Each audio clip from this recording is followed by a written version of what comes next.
सुनील गावस्कर का जो स्टेटमेंट है अबरार अहमद के बारे में, वो सुनने के बाद मेरे माइंड में सिर्फ एक ही चीज है। कौन है ये लोग? कहां से आते हैं ये? मतलब इन्होंने इब्रार अहमद के बारे में ये कहा है कि इब्रार अहमद को जो सनराइजर ने अभी पिक किया है, इब्रार अहमद ये पैसे लेके पाकिस्तान जाएंगे और वो पाकिस्तान गवर्नमेंट को टैक्स पे करेंगे इससे, और उससे जो है पाकिस्तान गवर्नमेंट फिर से हथियार लेगी और वो इंडिया के अगेंस्ट इस्तेमाल होंगे। मतलब सनराइजर वालों ने कोई इतने पैसे दे दिए इब्रार अहमद को, इब्रार अहमद जब वो पाकिस्तान आएंगे तो वो पाकिस्तान गवर्नमेंट को टैक्स पे करेंगे।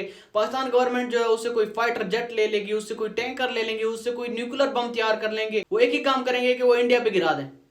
मतलब इन बातों की कोई सेंस बनती है कि एक बात कहां है, आप उसको कहां जोड़ रहे हो। कोई कितना गवार हो सकता है, जाहिलियत की भी हद होती है।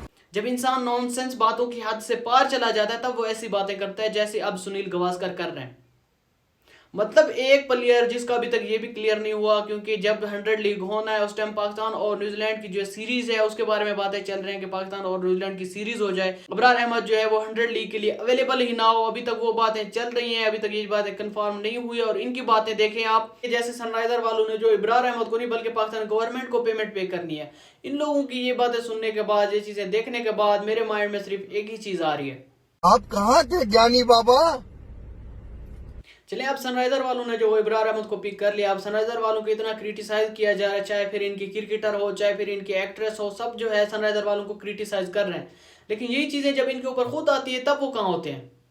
मतलब अगर हम बात करें हरभजन सिंह की, तो हरभजन सिंह ने जो है जब पाकिस्तान और इंडिया के दरमियान मैच होना था लीजेंड लीग में, तो उसमें बाइकआउट कर लिया था मैच में कि मेरे देश से पहले जो है और कुछ नहीं है। और वही हरभजन सिंह जो है बाद में शोएब अख्तर को मिल रहे हैं, बाद में शोएब मलिक को मिल रहे हैं, पाकिस्तान कमेंटेटर जो है उनके साथ बैठ के कमेंट्री भी कर रहे हैं।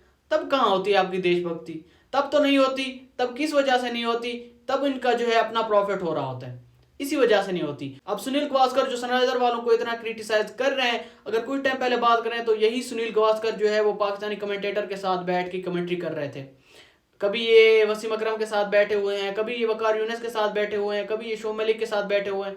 तब तो इन्होंने कोई बात नहीं की ना, तो तब इनका देश आगे आया था, तब इनकी देशभक्ति कहाँ थी।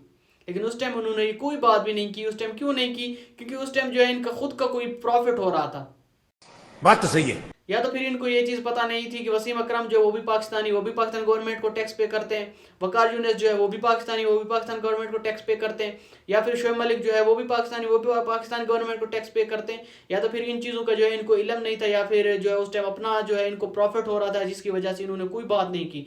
लेकिन अब जब सनराइजर वालों ने जो है इब्रार अहमद को पिक किया है, अब इनकी देशभक्ति आ रही है कि सनराइजर वालों ने जो गलती की है, सनराइजर वाले जो पेमेंट करेंगे वो इब्रार अहमद को, इब्रार अहमद जो है पाकिस्तान गवर्नमेंट को पे करेगी। मतलब ये बातें कहाँ हो रही है और इन बातों को आप कहाँ जोड़ रहे हो? इन बातों की कोई सेंस बनती है? ये बातें वो लोग करते हैं जो दिमाग से पैदल होते हैं या वो लोग पागल होते हैं। आप इन दोनों चीज़ों में, हमें पता नहीं कि आप कौन सी कैटेगरी में हो।